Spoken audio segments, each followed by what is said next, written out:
এর আগের দুটো ভিডিওতে আমি এটা বলেছিলাম যে পশ্চিমবঙ্গে এসআইআর বা স্পেশাল ইন্টেন্সিভ রিভিশন অর্থাৎ ভোটার তালিকার বিশেষ সংশোধনীর কাজ শুরু হবে এবং সেটা মাত্র কয়েকদিনের অপেক্ষা।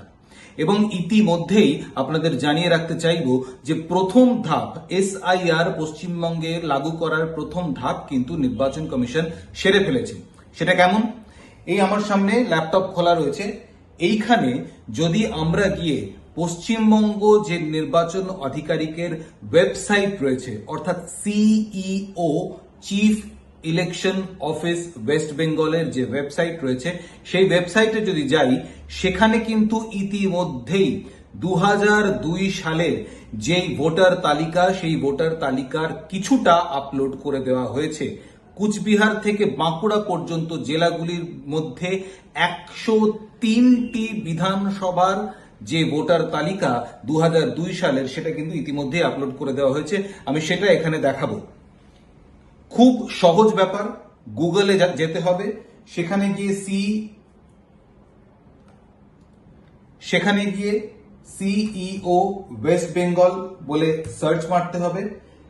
এইখানে দেখা যাচ্ছে যে দ্বিতীয় যে অপশনটা রয়েছে electoral role of SIR 2002, electoral role of SIR 2002 যদি আমরা সিলেক্ট করি তাহলে কিন্তু এই পেজটা খুলছে, অর্থাৎ ইলেকটোরাল রোল 2002 ভোটার লিস্ট বলে খুলছে এবং এইখানে ডিস্ট্রিক্ট অর্থাৎ জেলা ওয়ারি ভাগ করা থাকবে।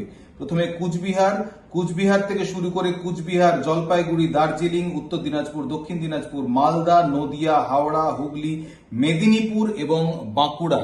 অর্থাৎ তখন অবিভক্ত মেদিনীপুর ছিল, তাই মেদিনীপুরকে একটা গোটা জেলা হিসেবে ধরা হয়েছে। অর্থাৎ কুচবিহার থেকে বাঁকুড়া পর্যন্ত এই 11টা জেলার তালিকা, ভোটার তালিকা 2002 সালের সিইও ওয়েস্ট বেঙ্গল এই ওয়েবসাইটে কিন্তু ইতিমধ্যেই আপলোড করে দেওয়া হয়েছে। 103টি বিধানসভার ভোটার তালিকা আপলোড করে দেওয়া হয়েছে।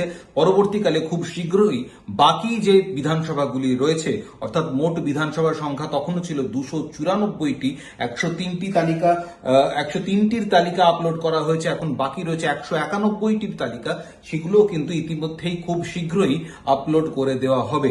মনে রাখতে হবে 2002 এর ভোটার তালিকা এখানে কেন গুরুত্বপূর্ণ, কারণ 2002তেই শেষ পশ্চিম বাংলায় এসআইআর বা স্পেশাল ইন্টেন্সিভ রিভিশন হয়েছিল।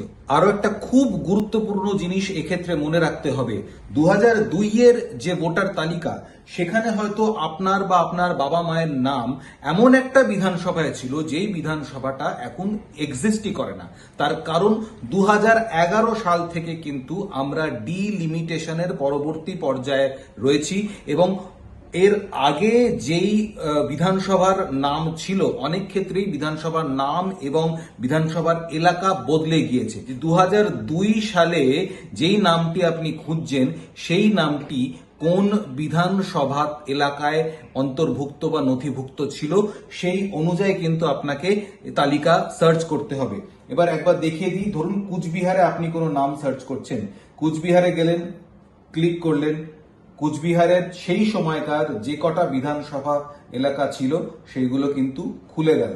এবার ধরুন মেখলিগঞ্জ বিধানসভার নাম আপনি খুঁজছেন, মেখলিগঞ্জে আপনি ক্লিক করলেন এবং সেইখানে স্কুল ভিত্তিক অর্থাৎ পোলিং স্টেশন বা বুথ ভিত্তিক কিন্তু নামের তালিকা রয়েছে এবং সেই সময় 2002 সালের সেই বিধানসভা এলাকার কোন বুথে নাম অন্তর্ভুক্ত ছিল সেটা কিন্তু মাথায় রাখতে হবে। ধরে নেওয়া যাক ইন্দ্রের কুঠি 5th প্ল্যান প্রাইমারি স্কুলে কারোর নাম নথিভুক্ত ছিল, তার সঙ্গে যে ফাইনাল রোল বলে একটি লিংক রয়েছে সেখানে ক্লিক করতে হবে এবং তাহলে কিন্তু একটি পিডিএফ ফাইল খুলে যাচ্ছে, এই রকম দেখতে পিডিএফ ফাইল।